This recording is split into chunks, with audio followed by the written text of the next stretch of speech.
All right, hello YouTube. It's been a minute. Thank you for tuning in. As always, Auto Transport for Dummies, where we talk about all the things you dummies want to know out there. So it has been, I don't know, a few months or something. Since we put out a video. It's kind of a long story. My dad struggled with glioblastoma this year. He passed away not that long ago. It was a lot of struggling this year to keep things together on the emotional front and such.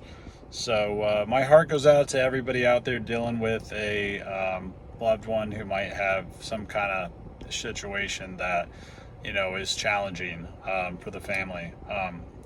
But anyway, I love you all. Thank you all for tuning in. It means a lot to us. And I appreciate everybody that ends up on our website booking a transport. I mean, that's been fantastic. That's been amazing.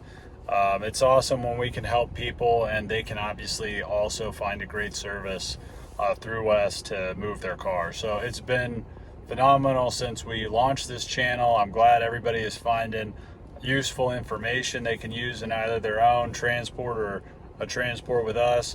Obviously, we're not perfect, but we do the best we can.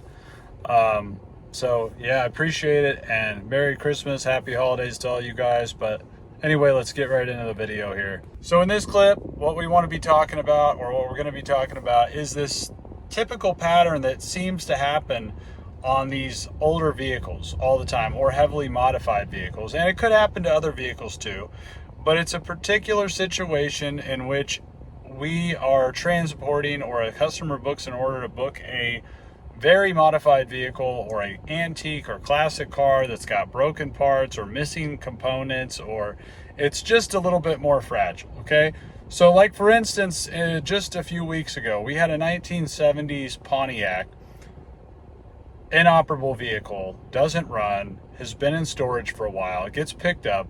Well, on the highway, the back glass of the vehicle flies out of the car. Okay, customer, of course, is unhappy, wants to blame the trucking company. The issue here is this really is not the fault of the trucking company. If you think about, I mean, the trucking company is not going to be strapping down your windshield or your doors or your axles. Okay, those things have to be fastened properly to the vehicle. That's why we say online and in videos, your vehicle has to be transport worthy. So, and that's not the only situation. We've had situations similar as happened several times. Before that, a few weeks before this incident, we had another incident where a 1960s Shelby that was completely modified, completely restored. It was actually, it might have been like a kit car. I'm not entirely sure, but basically the transporter just kind of lightly shut the door, maybe a little bit harder than he should have. And the entire glass out of the passenger window just shattered. Okay. Again, obviously client's not happy about it. Now we have a situation we have to deal with. So here we are again.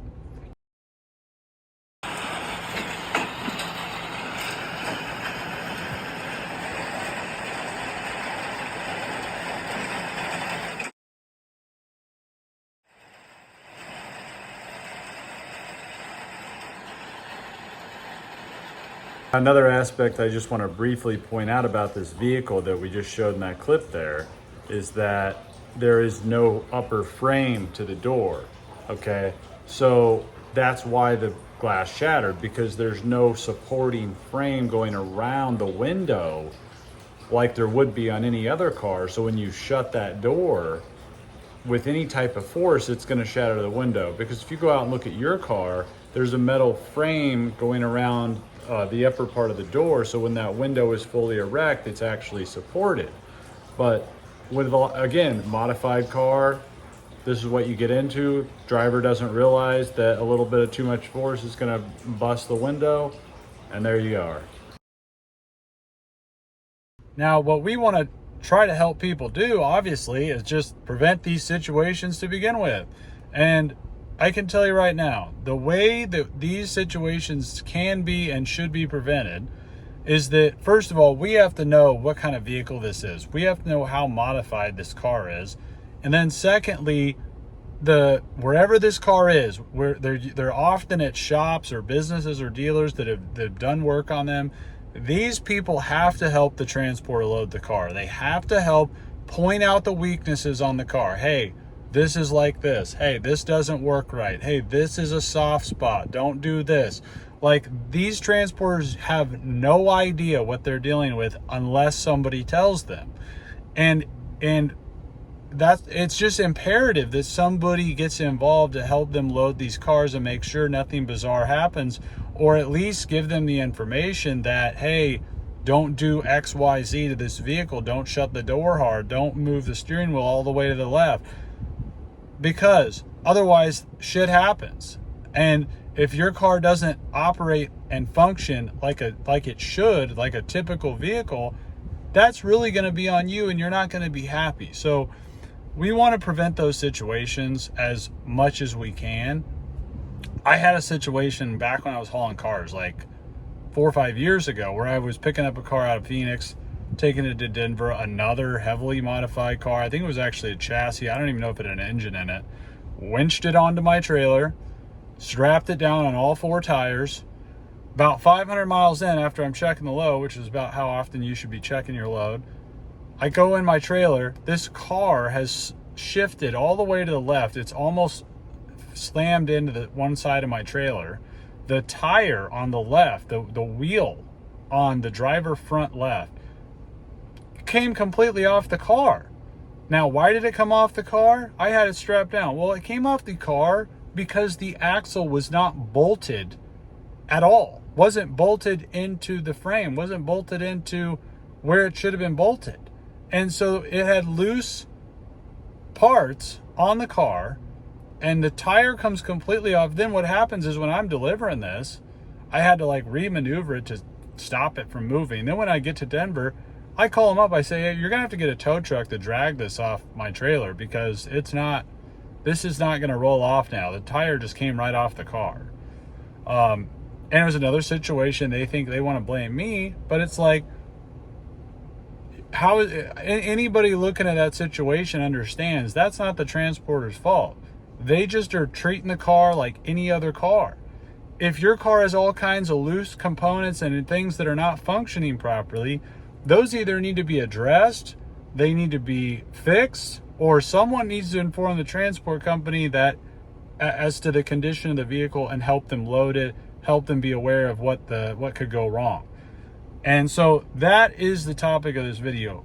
If you have one of these vehicles, my advice to you, you have to get the people that are at either end of this transport, loading it and delivering it, those sides of it. They've got to be extra involved in the loading, delivering, helping with that car. It cannot just be, oh, go pick it up. No, you're going to have a train wreck if that's what you do. It has to be a lot of hands on deck with those kinds of transports. So that's pretty much the topic of the video. We're going to be doing a lot more content this year, or this upcoming year, 2024. It's crazy the year flew by so fast. Like I mentioned in the beginning of the video, thank you, all of you, to checking us out all the time, booking transports. Our name has grown like considerably since we started this channel, and we're still getting people all the time finding us on YouTube, which is great.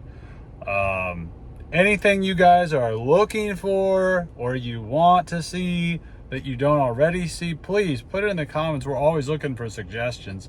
Our goal eventually is really to have our system set up so that people can just post loads on airride.com. Trucks are looking at those loads. They can pick up those loads. A small fee is paid, and then you just deal directly with the trucking company. I mean, it's pretty much how we operate now. It's just not totally automatic. But we would like to get away from the broker model as much as we can, even though we are still brokering. We don't like the players in the industry. I think anyone watching our channel knows that. So we're trying to do what we can to sort of create a new pathway or a new platform that will help people move those loads. Because right now, like, Shipley is a big thing. Like, we see a lot of traffic going to Shipley, U-Ship. So I think the demand is there for people to, like, you know, that obviously want to, like, handle their own transports. It's just like there needs to be a better method to do it, because those sites are just not really meeting the demands. There's way too many brokers even on there. U-Ship is like nothing but brokers. Shipley is like a lot of carriers that have expired or inactive DOTs and no insurance. So people need a system where, like, you know, things are being checked, things are being verified, and they know the carriers coming to get these cars are legit, but they can also handle the transport kind of like on their own, which I feel like is what a lot of people want. But anything you guys have suggestions about, hey, put it in the comments. I would love to hear about it. So with that, anyways, I'll leave you guys to it. I'll see you guys on the next one, and happy hauling. Oh, and check us out, airride.com, AIRRYD.com. Merry Christmas.